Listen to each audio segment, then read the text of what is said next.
আসসালামু আলাইকুম। আমি মোহাম্মদ আব্দুল হালিম রাসেল। আমার গ্রাম চুনারঘাট, চুনারঘাট গ্রাম দেউরগাছ।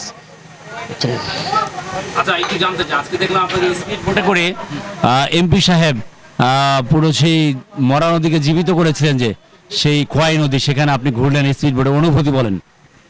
অনুভূতি বলতে আসলে আমাদের মানবতা পেরওয়ালা ব্যারিস্টার সুমন ভাই, আসলে ওনার সাথে আজকে প্রায় নতুন নয়, অনেক পুরাতনভাবে ওনার সাথে আলাদা একটা মায়া মহব্বত, একটা সম্পর্ক। তো আমি আসলে এখানে আসছি, এটা আমিও একটা বুক করা দেখার জন্য, দর্শকের মতন আমি নিজেও দেখার জন্য। আসলে ব্যারিস্টার সুমন ভাই আমার প্রতি একটা নজর পড়ে গেছে, তাই উনি আমার মহব্বতে মানে বোটটা আমার সামনে এনে আমাকে আনন্দের সাথে ভাগ করেছেন, তাই আমার খুব আনন্দ লাগছে ভাই। আচ্ছা, একটু ঘটনাটা শুনতে চাই, পুরো ঘটনাটা আমি শুনতে চাই। কিভাবে তিনি আপনি আসলেন, আসলে আপনি কখন বাজার থেকে বের হয়েছেন, কিভাবে আসলেন, পুরো হিস্টোরিটা যদি বলতেন, গল্পটা যদি বলতেন। এইটা বলতে আমি তো আমার ছোটোখাটো একটা গাড়ি আছে, মানে আমি নিজে ব্যবহার করার জন্য। তো আমি আজকে জানি যে আজকে এখানে একটি স্পিড বোর্ডের একটা মানে একটা আনন্দ খেতে হইব, তাই আমি নিজেও আসলাম দেখার জন্য। তাই আল্লাহ কি রহমত, ব্যারিস্টার সুমন ভাই আমার প্রতি একটু নজর পড়েছে বিদায় আমি স্পিড বোর্ডের সাথে ব্যারিস্টার সুমন ভাইয়ের সাথে আমি আনন্দ উল্লাসে ভাগ করেছি আর কি। জি, আপনি কোন জায়গায় দাঁড়িয়েছিলেন এবং তিনি কিভাবে আপনাকে?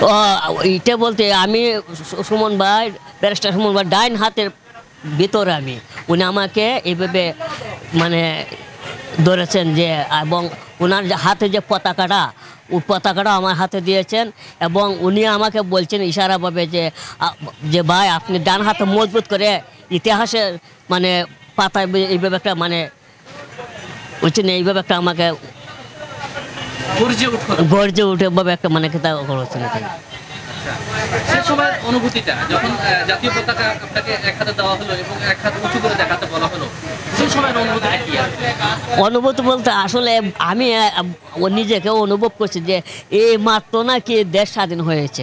আমি এইভাবে মানে অনুভব করেছি যে এইভাবে তো কোনো সময় আমাদের চুনারঘাট মাধবপুর এইভাবে ইতিহাসের মধ্যে পাতার মধ্যে কোনো সময় লেখা হয় না। আমার মনে হয় শুধু আমাদের চুনারঘাট নয়, বাংলাদেশের সব কানো আছে কি না আমার মনে হয় না।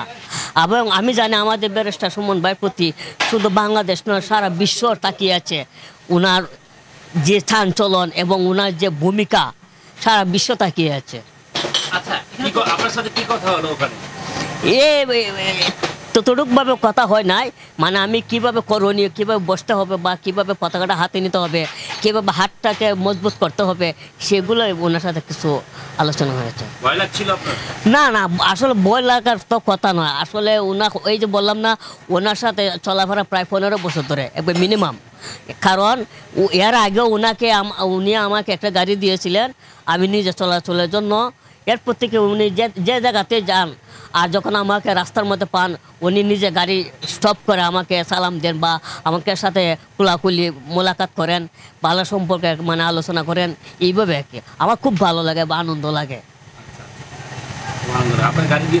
যে অনেক যে এটা একটা মানে মানে ওই যে প্রতিবন্ধী একটা গাড়ি চলাচল।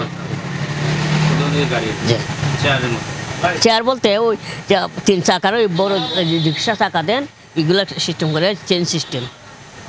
আচ্ছা, কি বলা আছে বলার বলতে আমি মনে করি ওনার কিছু আমার কোনো বলার নাই। কারণ উনি ওই যে ইশতেহারে যে ঘোষণা করেছিলেন আমাদের নির্বাচনের আগে, এইগুলা যদি আমাদের মাঝে যদি মানে বাস্তবায়ন করেন, ওনার কাছে আমাদের আর কোনো চাওয়া পাওয়ার নাই। এটি ওনার কাছে এতটুকুই চাওয়া পাওয়া।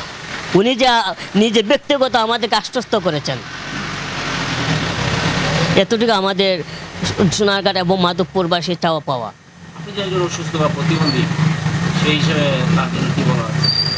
আসলে এই ব্যাপারটা নিয়ে উনি তো হয়তো আমাকে নিয়ে ভালো একটা মানে ধারণা আছে এবং সম্পর্ক আছে এবং জানেন আমার অবস্থা। তো আশা করি ওনার কাছে যতবার মানে সুবিধা অসুবিধা যদি করি, ওনার কাছে গেলে আলহামদুলিল্লাহ দ্রুত সময় সারা পাওয়া যায়। না না না, এইভাবে কেউ এইভাবে মানে ব্যারিস্টার সুমন ভাইয়ের মতো এইভাবে কেউ এগিয়ে আসে নাই। না না, এটা তো একটা ইতিহাস। এই যে আজকের যে ঘটনা, এটা ইতিহাস হয়ে থাকবে আমি মনে করি। ব্যারিস্টার সুমন ভাই আমাকে একটা মানে আলাদাভাবে একটা জড়িয়ে ধরছে মহব্বতে, এটা একটা ইতিহাস হয়ে থাকবে। Thank you.